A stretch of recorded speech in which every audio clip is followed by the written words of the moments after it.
Hello दोस्तों, आपका स्वागत है हमारे चैनल दोस्त ओम साइंस पर। जैसा कि बच्चों हम पेट से रिलेटेड वीडियोस और फॉर ऑल वनडे एग्जाम से रिलेटेड वीडियोस जो है डेली ला रहे हैं, तो उसी सीक्वेंस में आज हमारा तीसरा लेक्चर है।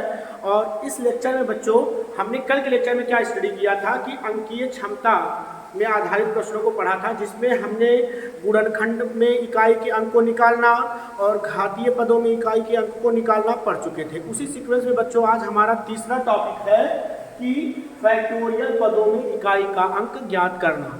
तो हम इसमें फैक्टोरियल पदों में इकाई के अंकों को किस तरीके से ज्ञात करेंगे उसी पे हम लोग चर्चा करने वाले हैं। तो आइए बच्चों, सबसे पहले हम आपको ये बता दें कि आप फैक्टोरियल पदों को पहचानेंगे कैसे, फैक्टोरियल पद होते क्या है। तो देखिए बच्चों, अगर किसी भी मान लीजिए कोई एक संख्या है, ये क्या है, ये कोई संख्या है, तो अगर इसके पास कुछ इस तरीके से लिखा हो, जैसे ए के बगल में इस तरीके से, या फिर ए को अगर इस तरीके में लिखा है तो यही कहलाता है। जैसे इसको पढ़ेंगे ए फैक्टोरियल, इसको भी ए फैक्टोरियल पढ़ेंगे, दोनों फैक्टोरियल को रिप्रेजेंट करने वाले सिंबल हैं। तो बच्चों सबसे पहले हम ये सीख लेते हैं कि हम फैक्टोरियल को कैसे एक्सपैंड करेंगे, कैसे ओपन करेंगे, कैसे फैलाएंगे। तो आइए हम कुछ उसके माध्यम से कुछ उदाहरण लेते हैं। जैसे बच्चों अगर लिखा गया है एक फैक्टोरियल, अगर बच्चों लिखा गया है एक फैक्टोरियल तो इसका मतलब एक हो जाएगा। अगर लिखा गया है दो फैक्टोरियल तो दो गुणे एक हो जाएगा। अगर लिखा गया तीन फैक्टोरियल तो तीन गुणे दो गुणे एक हो जाएगा। अगर लिखा गया है चार फैक्टोरियल तो चार गुणे तीन गुणे दो गुणे एक हो जाएगा। और इसी तरीके से अगर लिखा गया पांच फैक्टोरियल तो पांच गुणे चार गुणे तीन गुणे दो गुणे एक फैक्टोरियल हो जाएगा। इस तरीके से बच्चों आप लोग थोड़ा बहुत तो समझ पाए होंगे कि हमें करना क्या होगा। जिस संख्या का फैक्टोरियल निकालना है उस संख्या से शुरू करके और हमें कहाँ तक चलना होगा, एक तक जाना होगा। तो आइए हम इसमें जो है इसके कुछ नियमों को आपको बताते हैं कि कैसे आप फैक्टोरियल पदों में इकाई के अंक को ज्ञात कर पाएंगे। तो देखिए बच्चों, फैक्टोरियल पदों को हम एक्सपेंड करना सीख गए हैं। तो अगर हम फैक्टोरियल पदों को एक्सपेंड करते हैं तो नंबर किसमें होता है, गुणन के रूप में, गुणा के रूप में होता है। तो जैसे हमने गुणा किया दो गुणे एक का भी एक ही हो जाएगा, दो गुणे एक बराबर दो, तीन गुणे दो गुणे एक बराबर 6। इस तरीके से चार फैक्टोरियल का मान आ जाएगा 24। पांच फैक्टोरियल का मान, यहाँ से बच्चों ध्यान देना है, पांच फैक्टोरियल का मान आपका आएगा, गुणा करेंगे तो 120 आएगा। तो अगर आप इसमें देखिए तो इकाई का अंक आपका क्या है, शून्य है। इसी तरीके से 6 फैक्टोरियल है तो आप इस तरीके से उसको एक्सपेंड करेंगे तो इसमें भी देख रहे हैं कि 720 आ रहा है, उसमें भी इकाई का अंक 0 आ रहा है। तो बच्चों यहाँ से कहने का सबसे महत्वपूर्ण बात यह है, जो कि हमने यहाँ पर देखिए व्हाइट बोर्ड पर हमने लिख भी दिया है महत्वपूर्ण बिंदु के रूप में, कि यदि आधार 5 फैक्टोरियल या उससे अधिक हो तो ऐसी स्थिति में इकाई का अंक सदैव शून्य होता है। इकाई का अंक सदैव शून्य होता है। तो आइए इसी सीक्वेंस में हम एक छोटा सा उदाहरण लेकर आपको समझाते हैं कि देखिए 118 फैक्टोरियल आप देख रहे हैं कि 5 फैक्टोरियल से क्या है, बड़ा है। तो थोड़ा सा इसको एक्सपेंड करके हम दिखाते हैं। जैसे ये हो जाएगा 118, 117, 116, 115, 114, इस तरीके से कहां तक जाएगा बच्चों, एक तक जाएगा। तो हमने कल के डेट में आपको बताया था, अगर आपने हमारा कल वाला लेक्चर नहीं देखा है तो जाकर उसे जरूर देखिएगा।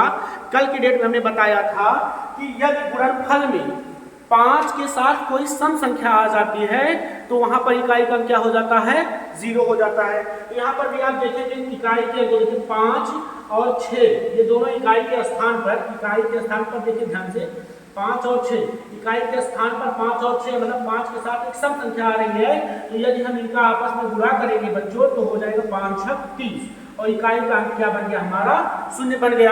तो अब हम पूरे सीक्वेंस को अगर गुणा करेंगे तो इकाई का अंक हमारा क्या आएगा, शून्य आएगा। अर्थात इसमें जो इकाई का अंक आने वाला है बच्चों वो आएगा आपका शून्य और यही आपका फाइनल आंसर होगा।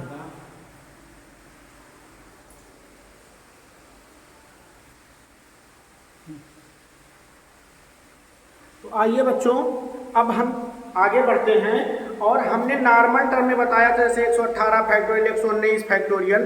अगर फैक्टोरियल के साथ बेटा घात भी आ जाए तो भी आपको कोई दिक्कत नहीं आने वाला है, बड़े आराम से आप इन प्रश्नों को सॉल्व करेंगे। जैसा कि हमने आपको क्या बताया इसके पहले कि यदि 5 फैक्टोरियल से ज़्यादा आया। यदि 5 फैक्टोरियल से ज़्यादा आया तो इकाई का क्या होने वाला है, शून्य होने वाला है। तो देखिए यहाँ पर क्या लिखा गया है, आधार में लिखा गया है 36 फैक्टोरियल, जो कि 5 फैक्टोरियल से ज़्यादा है। तो अगर 36 फैक्टोरियल लिखा गया है और ये 5 फैक्टोरियल से ज़्यादा है तो इसमें इकाई का अंक क्या बनने वाला है बच्चों, 0 बनने वाला है।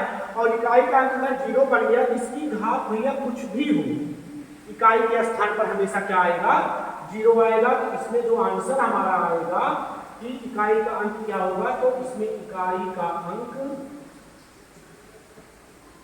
0 होगा बेटा। आगे बढ़ते हैं। अब देखिए यहाँ पर लिखा क्या गया है, 4 फैक्टोरियल। उदाहरण नंबर 2 में देखिए 4 फैक्टोरियल, आधार में फैक्टोरियल लेकिन घात में फैक्टोरियल नहीं है। तो अब 4 फैक्टोरियल अगर बच्चों लिखा गया है तो हम 4 फैक्टोरियल को आइए पहले एक्सपेंड करते हैं। तो 4 फैक्टोरियल की बात करेंगे तो 4 गुणे 3 गुणे 2 गुणे 1, और इसका मान आ जाएगा 4 के 12 गुणे 24, 24 एकम 24। अर्थात ये लिखा क्या गया है, 24 की घात 253। तो अगर आपने कल हमारा लेक्चर देखा होगा, हमारा लेक्चर को कल आपने अगर स्टडी किया होगा, पढ़ा होगा, तो हमने इस टाइप के प्रश्न में आपको बताए थे घातीय पदों में इकाई का अंक ज्ञात करना। तो इसमें क्या करना है हमें, सबसे पहले तो देखिए हमें अगर इकाई का अंक ज्ञात करना है तो हम आधार में सिर्फ इकाई के अंक को ले लेंगे इस तरीके से। जैसे इकाई का अंक 4 है, उसकी घात 253। हमने क्या बताया था कि घात को क्या करेंगे, 4 से भाग करेंगे। तो आइए हम भाग करके आपको दिखाते हैं। घात हमारा है 253। अब इसको हम 4 से भाग करेंगे, 4 छक 24, बचा 1 और यहाँ से ले लेंगे हम 3। ठीक है, 4 तिहाई 12 और शेष बचा 1। हमें शेष से मतलब है, हमें अपने शेष फल से मतलब है।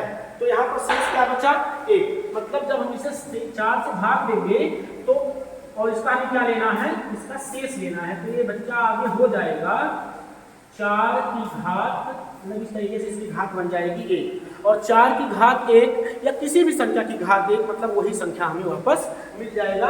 अर्थात इसमें इकाई का अंक हमें क्या मिलने वाला है, 4। यही आपका है उत्तर, यही आपका है इकाई का अंक, यही आपका।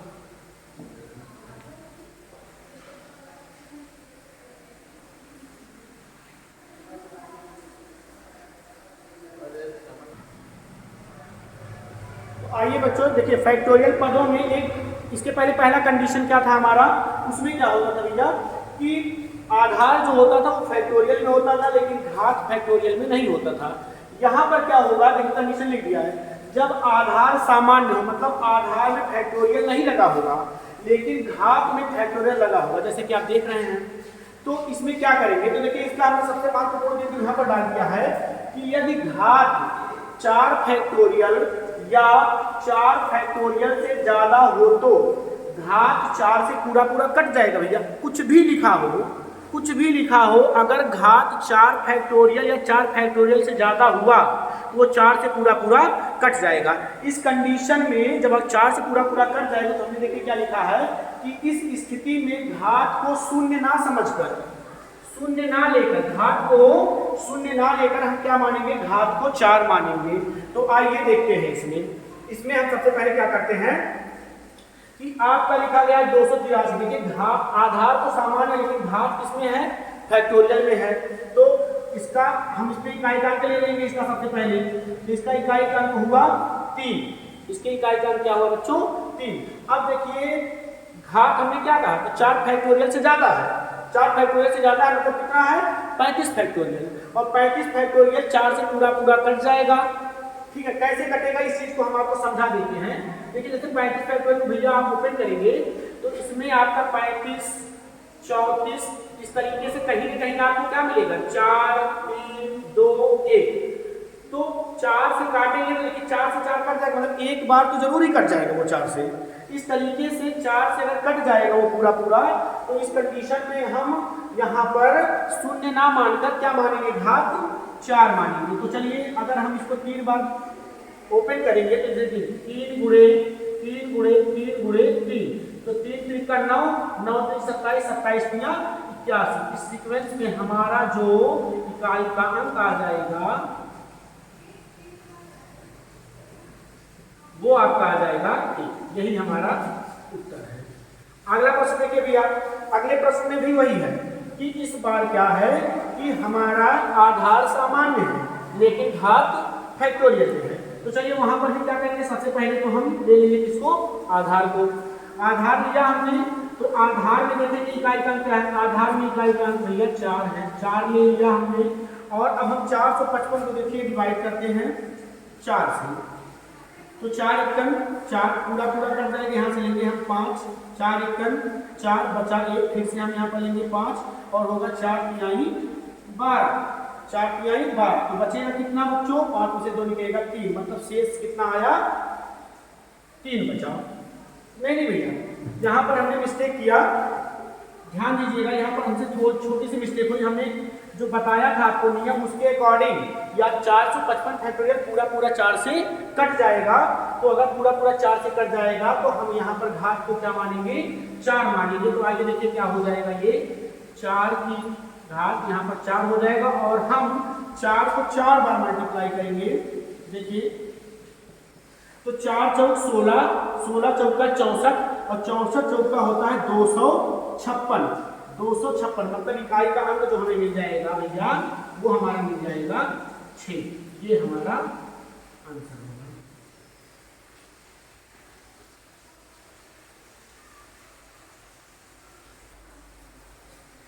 तो देखिए बच्चों, हमारा जो हमने अंकीय क्षमता पे आधारित प्रश्न में हमने 3 टॉपिक लिया था, गुणनफल में इकाई का अंक ज्ञात करना, घातीय पदों में इकाई का अंक ज्ञात करना और फैक्टोरियल पदों में इकाई का अंक ज्ञात करना। ये टॉपिक हमारा हुआ समाप्त। यदि इसमें कोई टॉपिक छूट गया होगा या कुछ छूटा होगा तो आप हमें कमेंट बॉक्स में कमेंट करके बताएंगे, तो हम उसके लिए एक नया वीडियो लेकर आ जाएंगे आपके सामने। इस सीक्वेंस में भैया हमारा अगला जो टॉपिक होगा, जो कल के डेट में आएगा, वो होगा योगफल पर आधारित प्रश्न, जिसमें जो है प्राकृतिक संख्याओं के योगफल प्रश्न होते हैं, प्राकृतिक संख्याओं के योग पर प्रश्न, घनों के योग पर प्रश्न, वर्गों के योग पर प्रश्न आते हैं। तो इससे रिलेटेड हम लेक्चर कल लेकर आएंगे, जो कि आपके आने वाले एग्जाम के लिए भी बहुत महत्वपूर्ण है। आज के लिए बस इतना ही है, धन्यवाद। आप लोगों का बहुत बहुत आभार। हमारे चैनल को ज़्यादा से ज़्यादा लोग लाइक करें, सब्सक्राइब कर दें और शेयर करना ना भूलें। थैंक यू, धन्यवाद।